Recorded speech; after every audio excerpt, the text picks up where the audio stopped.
My name is Daniel Carcillo, and I played 12 years of professional hockey and was forced to walk away from the game at the age of 30 with post-concussive syndrome. CTE stands for chronic traumatic encephalopathy, and it is a progressive, degenerative disease of the brain found in people with a history of repetitive head trauma. CTE symptoms are the same as brain injury symptoms.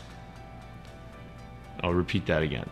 CTE symptoms are the same as brain injury symptoms.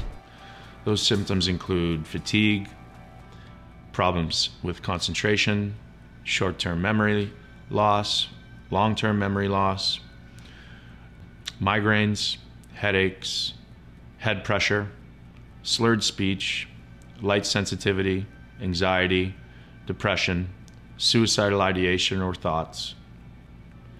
I don't like thinking and waking up every day and reading stories about guys who've passed and reading the family members recounting how their personality changed and the crazy stuff that they used to do because they didn't have control over their problem solving or decision making process, and they had impulse control issues. A lot of these men have taken their own lives because they don't understand, or they're scared or fearful that they have CTE. There's no cure for your brain damage. There are care options. Once you have dead neurons, you cannot give them CPR and make them alive again.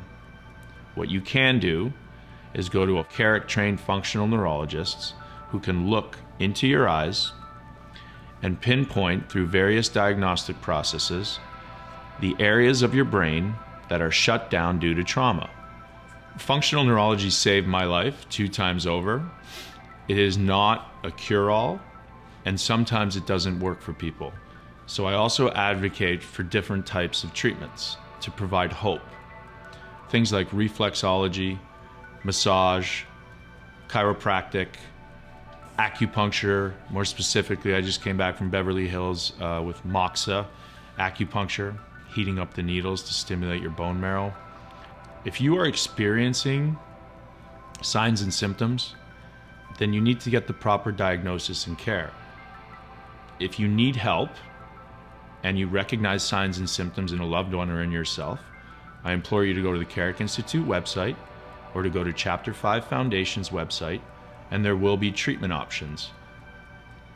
My goal with all of this is not to save hockey and to make rule changes in sports. My goal is to humanize this concussion, CTE, traumatic brain injury issue, to humanize it across all communities, across the veteran community, across different sports and athletes, across police officer community, across the firefighter community, the first responder community. Nobody talks about domestic violence amongst women, child abuse.